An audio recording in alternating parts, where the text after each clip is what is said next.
Hi there everybody, Ollie here, aka Secret Nimbus here, another episode of Magic Duels. So for today's deck tech and gameplay, we're going to be looking at my Azban Lifegain deck. So we did like a black-white allies Lifegain deck before, but this time we splashed in a little bit of green just to take advantage of some of the cards in the green kind of segment. So starting off with, we've got the 1-mana Jaddi Offshoot, so a nice little life gainer creature. So it's got a landfall where every time I land in this battlefield we gain 1 life. Then got Serene Steward, so our first 2-drop. So whenever we gain life we can pay 1 white mana and put a 1/1 counter on target creature. Got Kalastria Healer, so one of the premium life gain creatures in the deck. So basically whenever an ally enters the battlefield, target opponent loses 1 life and we gain 1 life, so it's just a nice card. It's also got a reasonable power as well for a 2-mana creature. We've then got Liliana, so just, you know, she's got lifelink and then she's got her flip ability, so she's just a nice card to have in this kind of deck. Got Drana's Emissary, one of my favourite cards in the current meta, I'd say. Just a nice flying creature, and then at the beginning of your upkeep, each opponent loses 1 life and you gain 1 life. So it's basically got the same ability of Kalastria Healer, but a guaranteed proc at the beginning of every turn, which is kind of cool. We've then got 3 retreat to Hagras and 3 retreat to Kazandus. Haven't got the white one. I was kind of tempted to splash that in a little bit, but I do prefer these ones, especially in a life gain deck. The fact that we've got the one where we can basically force our opponent to lose 1 life and we gain another life. So again, similar to the Drana's Emissary and the Kalastria Healer. And then we've got the retreat to Kazandu, which we can either pump up something like, for example, our flying Drana's Emissary, or we can just gain 2 life if we need that. Then got Read the Bones, a nice card draw mechanic. Do lose 2 life, but because we're a life gain deck, we don't really mind too much about paying that 2 life. And then we get to scry 2 and draw 2 cards. Got Bloodbond Vampire, so our first 4-drop. Basically, whenever we gain life, we can put a 1/1 counter on Bloodbond Vampire. It's also an ally as well, so it allows us to trigger some of the ally. So in particular, it allows us to trigger Kalastria Healer. We've then got 2 Languishes, so I have found, especially against something like Thopters, having something like Languish in here as an emergency measure is quite handy. Then got Mvonvuli Acid-Moss to disrupt decks and then trigger bonus procs on the 2 retreats, which is quite nice, allows us to ramp up a little bit as well. Then got 2 Planeswalkers, so we've got Gideon and we've got Nixilis. So Gideon allows us to generate those bonus ally tokens and also swing for some big damage potentially. We've then got Nixilis, so we can either use this as a card draw mechanic where we can draw a card and lose 1 life, and again, because we're in a life gain deck, we don't really mind too much about losing that life. Can also use it as a nice targeted removal as well, which is pretty cool. And then to finish off the deck, we've got 1 Angel of Renewal, which is just a nice way of, if we've got a few creatures on the battlefield, we can gain a lot of life. And then Defiant Bloodlord, so a good finisher, so we can play this, keep gaining life, and then force our opponent to lose that much life as well. In terms of the mana base, we've got 4 plains, 4 swamps, 4 forests. We've got 2 Shambling Vents, so probably the best land in this deck, because it allows us to potentially turn this land into a 2/3 white-black elemental creature with lifelink. We've then got 1 Canopy Vista, 2 Woodland Cemeteries, 2 Isolated Chapels, 1 Sunpetal Grove, and the 4 Evolving Wilds. So that's the deck. Let's go play some games. Okay guys, here we have for game number 1. So I'll double check who we're playing in a second. I think it was the rank 19 Roofy, something like that. I'm going to keep this hand. It's not too bad. I mean, we've got the Serene Steward and Defiant Bloodlord and the Acid-Moss, so providing we draw into something useful in the first like turn or 2. I'm thinking of going this as a green mana just so we can potentially play Acid-Moss in a couple of turns. So he's just popping Evolving Wilds straight away, so we'll do that in response. So we'll grab ourselves a green mana. There we go. See what my opponent does. So he's gone for red. Okay. So what do we do this turn? Do we go for another Evolving Wilds? Or we might have to here, just because we've got the 2 Acid-Mosses. We want that second green source, like guaranteed. So we shall do that. We'll get the second green source and then look to play Isolated Chapel out next turn. So if he doesn't have any green, we know that we can basically double Acid-Moss him. Like turns 4 and 5, and then maybe do some other shenanigans later on. So let's pop you now, get that second green source. There we go. So we'll play the Isolated Chapel out here. We will be able to play Kalastria Healer next turn, and maybe Serene Steward the turn after that if we don't find any additional mana to Mvonvuli Acid-Moss, but... okay, so he's playing Thopters, so we could do with finding ourselves... what's the word I'm looking for? Yeah, we could do with finding ourselves a Languish fairly soon, would be quite useful. So this is going to allow us to ramp up twice up to 5 mana. Well, 6 mana once we find that 4th one to actually play it in the first place. Mana. Retreat to Hagra is okay, although I'm thinking maybe just Kalastria Healer this turn. Might play out Retreat to Hagra next turn, especially if we don't find another mana. Could be quite useful, and then hopefully we'd find it the turn after that. We could then get a double proc on it with the Mvonvuli Acid-Moss. Maybe we should have played that out this turn, but I like the idea of having the Kalastria Healer down. Could really have done with that Mvonvuli Acid-Moss last turn. It would have really slowed it down this turn, but do getting rid of some of his blue mana just to kind of prevent him from playing something like, for example, now he's got 4 mana out. We really want to try and prevent him from getting too much more of a foothold. So could do that 4th mana now, please. Come on, rubbing the deck, rubbing the deck. Ah, we found it. Woodland Cemetery, perfect. So we will... Actually, I'm going to play Retreat to Hagra out this turn. I'm going to be greedy here. Should have played that out first, I've just realised, but I was a little bit too impatient and wasn't thinking. I could have actually gained an extra life there and lost him one, but like I said, I wasn't really thinking there.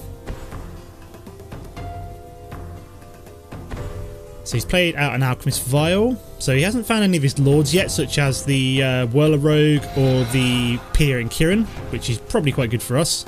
So we're going to take a couple of damage here again, I suspect. So he's going to swing with pretty much everything here. Let this go through. It's only 4 damage for now.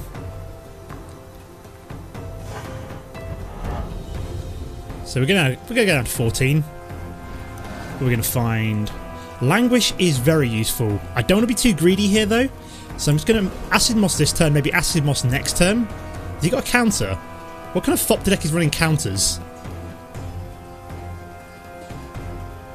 Or is he just being a troll because he knows that I'm about to Acid-Moss him? I think he's just being a troll here. So we'll grab the Canopy Vista. I think would be quite useful. Also gain that life and force him to lose a life. So we know we've got a kind of a reset button in the Languish here. So we're just going to skip attack for now. So Kalastria Healer might not hang around for long, but we need 1 more mana to essentially get Defiant Bloodlord down for later on. So I'm feeling quite confident. If we can force him to like maybe play out a few more Thopters, we'd be looking quite good. So just swing with these 2, swing with all 3. Okay, interesting. So we just skip blocking again, let the 4 damage go through again for now. So we want to try and draw out. So he's not playing out any more creatures, which is interesting. Okay, so we can play out a Forest this turn. Okay, gain a life, force him to lose a life. We're then going to Acid-Moss another one of his blue mana. He can't have a counter, surely. Or is he just being a git because he knows that he's being Acid-Mossed again? So get out our final, what's the word I'm looking for, Forest there. And then I think we'll just play out a Serene Steward as we've got enough mana to do so. Which is going to obviously gain us a life, lose him another life, so he's going to go down to 15. And then we're just going to skip attack. So we've got Languish, and we've also got Defiant Bloodlord, and this will actually survive a Languish. So say for example I wipe his board. This will survive, which is quite nice because it's got the 5 health. So he is going to swing with all 4 of these again. So do I block this time? I'm probably going to block his 2-1. Kill that, as I don't really care too much about my Serene Steward at the moment. It's more just to trigger the Kalastria Healer. Okay, we found a Shambling Vent, which is good. So we're going to play out Defiant Bloodlord. Then we're going to play out Shambling Vent. Why does he keep pausing? Like, is he just looking at the cards? Is that what he's doing? I'm hoping that's all he's doing. He's got a Scatter to the Winds. Oh my... He does have counters. I've never seen a counter in a... what's the word I'm looking for? In a Thopter deck. That's really interesting. I wasn't expecting that. I kept thinking he was going to counter, but... I don't know, I wasn't expecting him to do it there, so that was interesting. I mean, we've still got the Languish, so providing we find something else good, Like, I don't know, if we found a Gideon, for example, I would be really tempted to Languish. So he's got Exquisite Firecraft, so what's he going to burn? That? Okay, I really don't care about Languishing anymore, if that's the case. If he's burnt down my Kalastria Healer, he's playing another Gearcrafter. So yeah, we're probably going to Languish this turn coming. So he's going to swing with everything here. I don't know what he's got left up his sleeve, whether or not he still has Thopters or anything like that, but we've got to burn this down next turn. We've taken a fair amount of damage there. Okay, we've got another Retreat to Hagra, which is useful not now, so we're going to Languish first. We don't want to tap down our Shambling Vent if possible, because we could then swing with that next turn. Come on. Why is this not showing... I want 4 mana, which is not my Shambling Vent. This is really annoying. It's basically highlighting everything, including my Shambling Vent, and I don't want that. I want the 4 mana that isn't the Shambling Vent. Why is it doing this? 3 mana. Come on. We'll get there eventually, guys. Why are you still highlighting Shambling Vent? Oh, come on. This is a real pain, this is. Why can I not just manually... It's basically telling me I have to use Shambling Vent, but I don't want to. Fuck it, whatever. Sorry about my language there. So we're just going to play out Serene Steward now. That's really annoying. It was like I was literally tapping control, and every single combination was using Shambling Vent. I mean, I didn't have to use that. There was plenty of other black options available to tap down there, but... Okay, so yeah, he has more Thopters up his sleeve. Unless he just topped that, of course, in which case, boo to that. Okay, so he's got an Espezzera as well, which he can just basically bounce back Alchemist Vial. So he's going to swing. Oh yes, of course he can. He can swing with the Espezzera straight off the bat. So at least we can regain some life with our Shambling Vent. We've got to read the bones, but let's do this first. I mean, I could have found something good with that, but going to swing with you. Will that help us survive next turn? So, is he going to block? I'm assuming not. So we're going to go up to 6. Why? Oh, we play out all our white mana, of course, you know. I was like, why the hell can we not... what's what I'm looking for? Pump up something there. It's basically because so he's got to bounce back, I'm guessing, Alchemist Vial. So yeah, I think we just got a little bit unlucky with this game. The fact that we're playing Thopters, which is a fast deck. So okay, so we just bounce back. Oh, of course, yeah, he can just bounce back Espezzera, can't he? So he's played out Chief of the Foundry, which is not particularly good for us. It'd be nice if we topped another Languish. Would be pretty sweet. But he's just swinging with everything now, so I don't think we can survive this. So no, we can't survive this. That's GG. Okay, never mind. Okay, guys, here we are for game number 2. So let's see. We'll see who we're playing in a second. That we cannot keep. That we're probably going to have to. Actually, it's not too bad. We've got a Jaddi Offshoot into Kalastria Healer, and then potentially, if we draw into a 3rd mana, we've got the 2 retreats and then a Mvonvuli Acid-Moss, so it might not be too bad. So yeah, we're playing the rank 23 Constantine Golish. Yeah, thinking about that last game, I think my one big mistake was probably allowing the my big fat vampire to be countered. I mean, if I prevented that or played it a bit smarter, I might have got away with it. Okay, we've actually managed to find ourselves an isolated chapel, which is good. Which basically means that next turn we can play out something like Retreat to Hagra or Retreat to Kazandu. Probably Retreat to Hagra. So he's down to 19 and we're up to 22 already. We've got another life gain from the isolated chapel next turn. Okay, looks like we're playing maybe mono red. Yeah, we're playing mono red here, so he's playing an Ember Hauler out.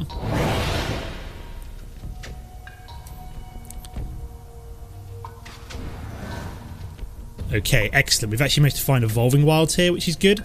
So we can play you, generate some more life.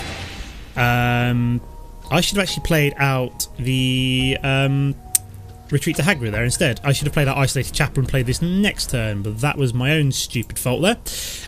My bad. Sorry about that, guys. So we're just going to skip attack. So yeah, I've just wasted an Evolving Wilds there. I should have played out Isolated Chapel, played out Retreat to Hagra, and then even Retreat to Kazandu next turn. Oh my god, that was a huge mistake.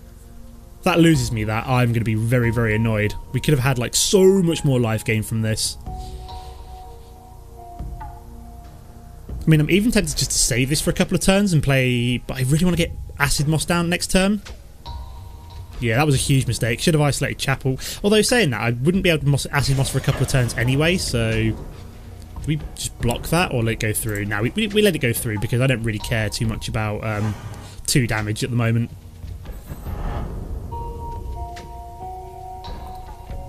So we're going to pop you and get the...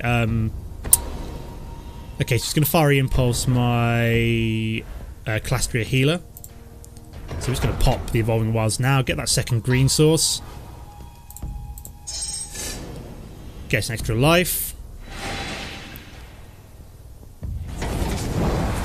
Okay. So we've got the Isolated Chapel. Ooh, we've also got a Swamp, which is good. So I'm going to play out Retreat to Hagra now. Play out Acid-Moss next turn. So we're going to play out the Isolated Chapel. So it's going to gain us 2 life and lose him 1.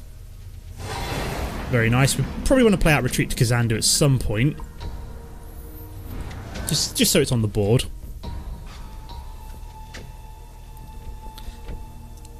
Kind of want to slow him back down with a Mvonvuli Acid-Moss. So at least we've got 2 more lands to come to trigger Retreat to Hagra twice. So he's just going to swing. Don't really care too much. Just going to skip blocking. We've got plenty of life gain from the Jaddi Offshoot as well. Do something like, for example, our Vampire would be quite nice. Well, a big fat Vampire. I mean, we're getting pretty close to being able to play it. 1, 2, 3, 4, 5, 6 mana we've got in play, essentially. So, okay, so we play Goblin Glory Chaser, which we would like to block. Let's also play Looming Spires. Why didn't you play that pre-combat? You could have pushed through an extra point of damage. Ooh, we've actually managed to find Drana's Emissary, which is quite nice. So, do I play this out now? Yeah, I kind of want to play out Retreat to Kazandu now, just so I can start pumping up Drana's Emissary in future with the Retreat to Kazandu. So we're going to play the Swamp out, we're going to gain 2 life, and we're also going to... Maybe we should wait till next turn to do that. That's not the end of the world.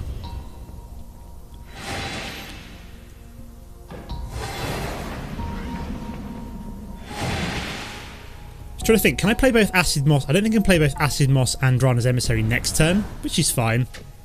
In hindsight, I wish I'd waited to play that Swamp now. I should have played out Drana's Emissary this turn. Or did I? No, I played out the Retreat to Kazandu this turn, didn't I? But I should have waited to play that Swamp out. Ugh. Yeah, I'm just getting used to playing with this deck at the moment. I should be on top form with it after a little while. Okay, so he's Exquisite Firecrafting my Jaddi Offshoot. Interesting. Maybe a waste of Exquisite Firecraft in my opinion. So he's going to push through 4 damage, take us back down to 22.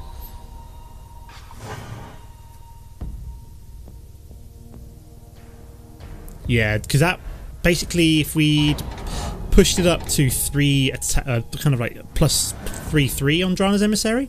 Okay, we've actually managed to find Bloodbond Vampire as well, so almost tempted to play that out this turn, although I would rather prefer the Drana's Emissary. I'm suspecting he's maybe got some burn in here somewhere. Yeah, what a surprise. He's got burn. No, he's going to Ember Hauler. Okay, that's fine. That does reduce down the...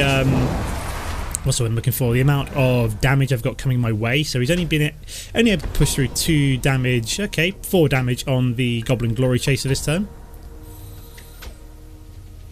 So he's going to swing for 4, take us down to 19.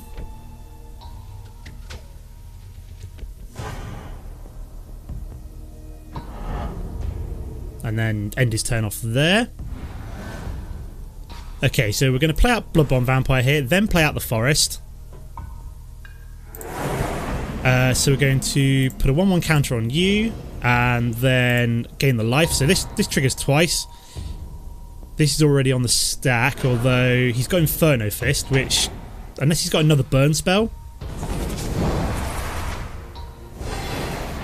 That didn't really do enough there, because this is now triggering before he can do anything. I don't know what he was thinking of doing with the burn spell there, but unless he does still have another one.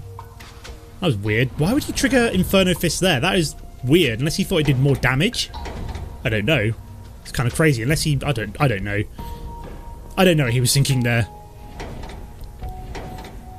Very bizarre. So this is now a 5-5, so looking pretty strong.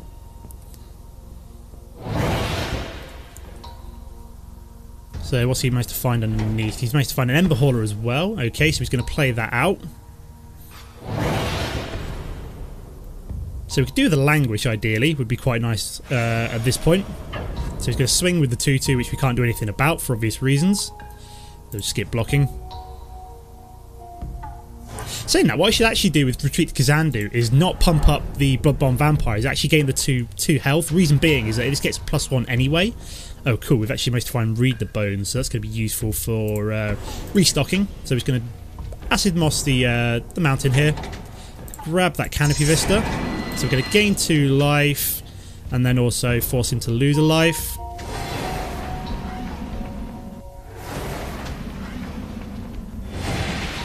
So do I swing? I think I do, because we're going to put him under quite a lot of pressure if he doesn't block here. I mean, we've got plenty of health left. We can take 6 damage. He can't really afford to. So he decided to let that go through. So we're going to take him down to 8. I mean, he can't really swing with everything here, because otherwise he's almost certainly dead next turn.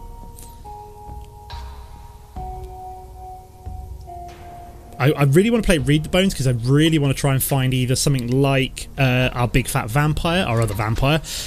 Languish would also be quite useful if we found that with the Read the Bones. A land, just any kind of land, just to gain some more life would be useful. Something like another Evolving Wilds would be pretty cool. It basically allows us to get multiple procs on the Retreat to Hagra. Okay, so he's Titan Strengthening you. So he's going to push through a fair amount of damage this turn, but nothing we can't take. If he does swing, he's obviously leaving himself open to the Bloodbond Vampire response next turn. And he's going to Twin Bolt my face, I'm assuming. So this is like an all or nothing play from him here, surely. So he's going to push through 11 damage here, take us down to 8 as well. Or he's just going to swing with these 2, I'm assuming. Yes, he is. So he's going to push through 9, take us down to 10.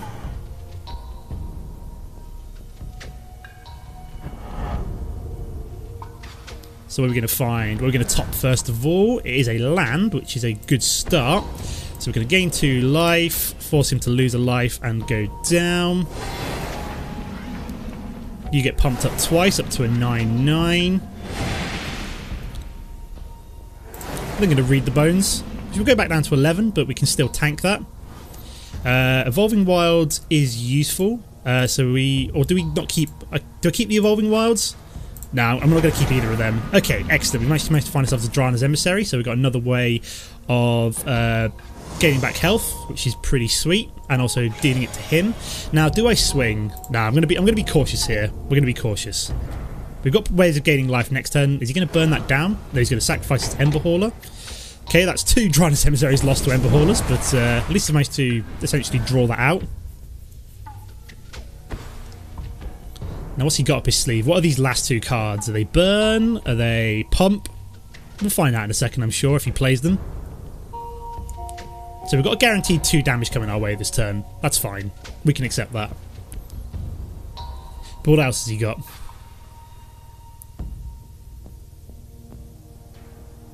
So he's just going to swing with these 2. We obviously can't block that one. So okay, so he's got nothing to pump up his Abbot of Kerrol Keep. We can't block it. I don't know why it even gives us the option with Menace. It's just one of those weird like glitches that I'm fairly sure they forgot to like program out. So Enthralling Victor, which isn't obviously that useful. He can't obviously steal a 9/9 creature with it. Okay, we've got 2 Woodland Cemeteries. So we're just going to gain 2 life, reduce him down.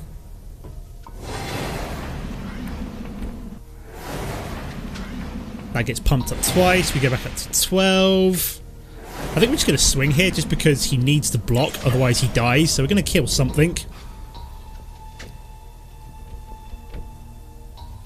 So he's going to sacrifice the Enthralling Victor. Be nice if this had trample, but so we're at 12, he's at 6, so we're basically just slowly picking away at his health here with the retreat to Hagra. I mean, the Drana's Emissary would have been nice, but it just obviously got burnt down. So I'm wondering what that last card is. It's not going to be enough to push through lethal. Yeah, he's only swinging with the Goblin Glory Chaser. This must be something like a land, maybe? Something that he doesn't really enjoy. Because we're basically just countering his Goblin Glory Chaser every turn with our mana drops. What have we got here then? Another retreat to Hagra. It does speed up the process. Makes this even bigger. So yeah, we're just getting 2 life. So we're gaining 4 life this turn, which is awesome. Dropping him down by 2. Going back up to 13. 14, sorry. Look at that, beautiful. So this is why I like splashing the green in, mostly for the retreat to Kazandus. They are quite nice. So he's got to block this turn, otherwise he's dead. Died? What are we on about? There we go. So that's him down. Another one bites the dust.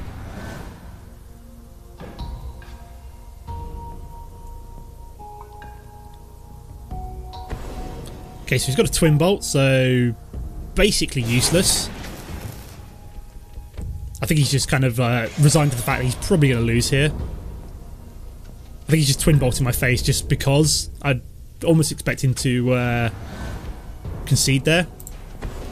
So there we go. We're just going to push through 2 more damage to his face. This is like death by a million cuts with the retreat to Hagra. I feel sorry for him. We've also got a massive creature. 16-16 vampire. 17-17 vampire, sorry. Yeah, this really was death by a million cuts to this poor guy. I mean, we were never really that much in trouble. I mean, we were playing quite an aggressive deck, but not the best constructed. I mean, it's not bad. Like, obviously Inferno Fist and Ember Hauler are good cards, but so I think at this point he's probably a game over. How much land did we get out? 5, 7, 9, 10, 11. So close to half our land out on the battlefield. There we go. He's finally been replaced by the AI. So I don't even know what those 2 cards are. Probably like, I don't know, auras or something. We've got a Serene Steward, but it doesn't really matter because all we're going to do is just swing for the victory. There we go. Excellent. So sorry, Constantine Gullish. You were the victim of a very lucky set of circumstances there. Back up to rank 20. We've got ourselves 50 gold from that one. Didn't quite get the 50 gold from the speed and strength. But yeah, I am quite liking the new amount of money that you get for new quests. So they've upped it. So for the casting red and green spells, that used to be 20 gold, is now up to 50. The 40 gold rewards are now up to 75, and the old 60 gold rewards are up to 100, which is pretty cool. So if any of you have missed that, now is a very good time to be grinding. Also, if we go into versus battle, the gold reward for so versus matches is now up to 30 as well. What's solo on? That's still the same. So it's still probably, it's like twice as good now to grind from multiplayer matches than it is from solo matches. So yeah, if you can play like, I don't know, how many matches would that take to actually get up to the 400 gold maximum? Just over about 13? Yeah, 13 plus a solo match would actually get you up to the 400 gold limit, which is pretty sweet. If you can win 30 matches in a day, that is. It's quite a lot. But yeah, we're going to leave the episode here for now. So that was my Azban Lifegain deck. As always, guys, don't forget to comment and like if you enjoyed the episode. If you're new to the channel, it's always nice to see you hit subscribe. But apart from that, thanks for watching, and I'll see you next time. Goodbye.